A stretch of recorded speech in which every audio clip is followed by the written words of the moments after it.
at the chart for Jesus Christ. There are many dates given as possible birth times. The one I picked was December 25th,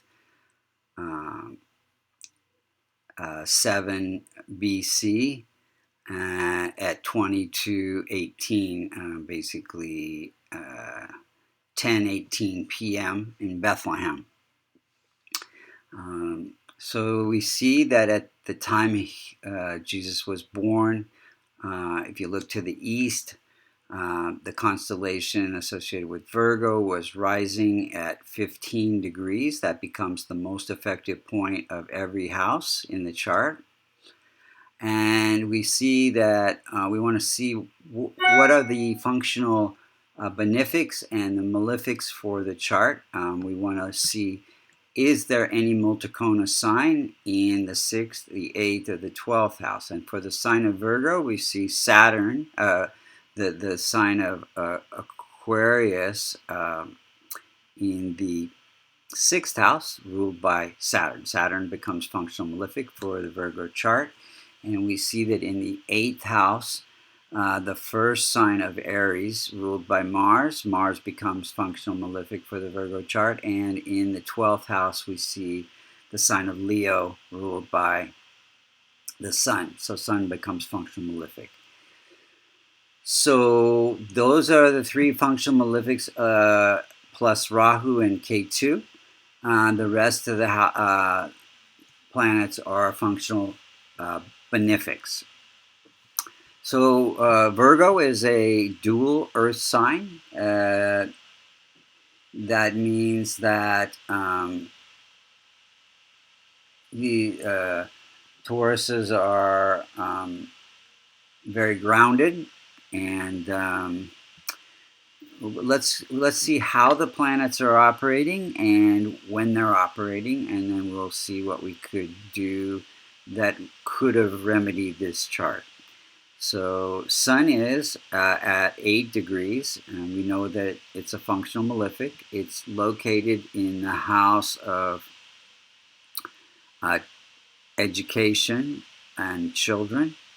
So Sun itself means leader, and he's educating people. It's actually conjunct to Mercury, but also it is creating combustion because it's very close to Mercury and Venus.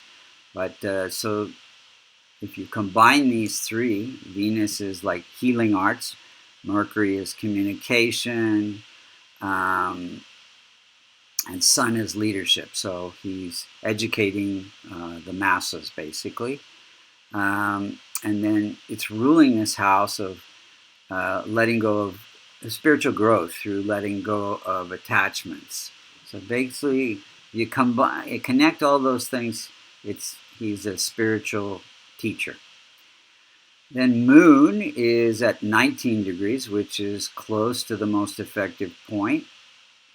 So Moon is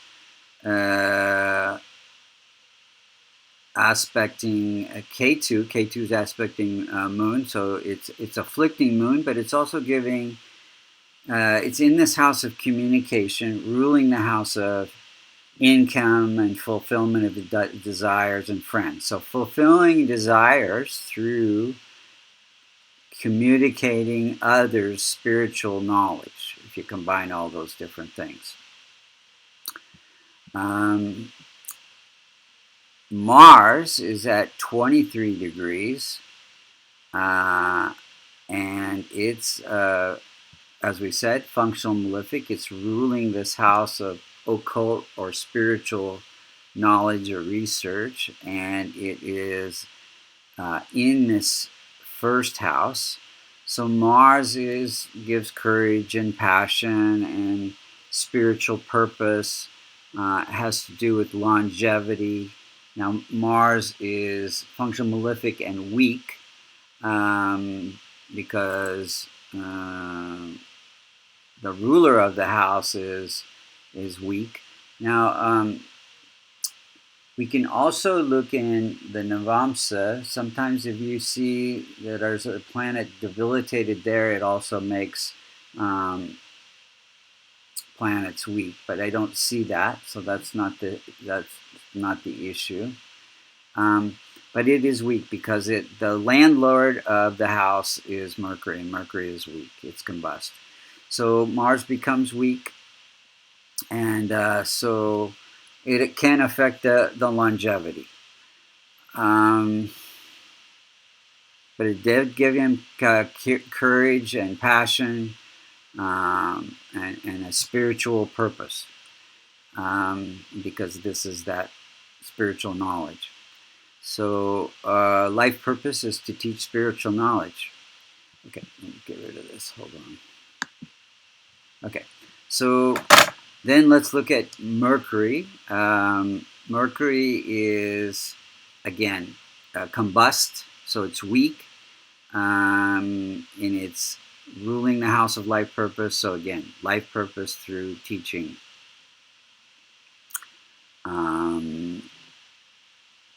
But this, because it's weak, you have to measure your speech, and so not everyone can appreciate your speech. So he did have like some enemies, basically.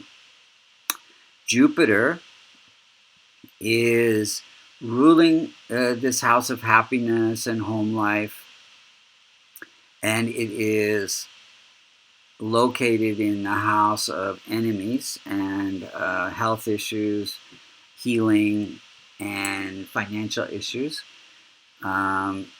So Jupiter itself is teacher, and it's in this house of health and healing.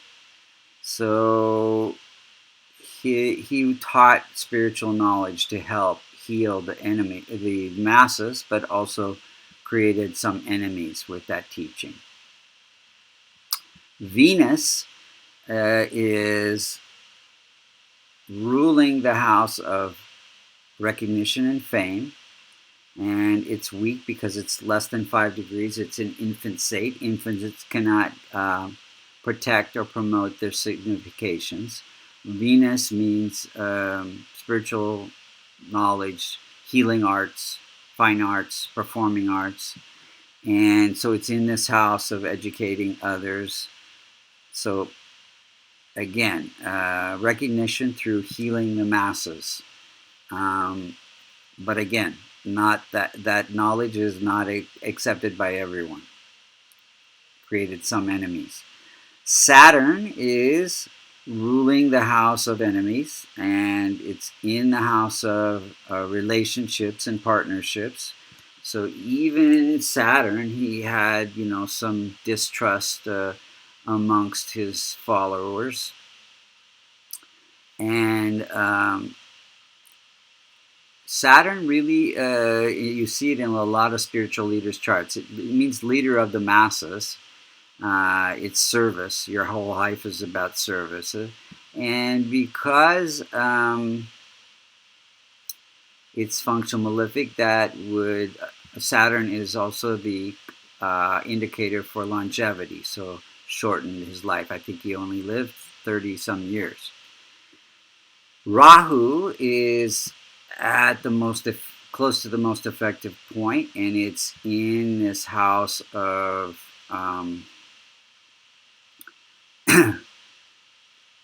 spiritual knowledge and good fortune. So gave desire to teach spiritual knowledge, and at the same time it's afflicting that house. So it has its positive and negatives. Rahu and Ketu are eclipse planets, so they have a positive and a negative side. And so you could say that it's slightly afflicting 5, 7, and 9 houses away. So 1, 2, 3, 4, 5, the self, 6, 7, communication, 8, 9, education, teaching. And K2 likewise is afflicting this house of communication, 1, 2, 3, 4, 5, relationships and partnerships. Yes, he had some distrust from others. uh, 6, 7, and this house of spiritual teaching. So it's interesting to note that, the date, many dates are given for when he was crucified, but one date is April 7th, 33 AD. Now, when he was born, the root of this tree of life is um, was Mercury K2. So teaching spiritual knowledge was the root of his tree of life. And then at his death, he was running a Venus K2, so spiritual death or ascension.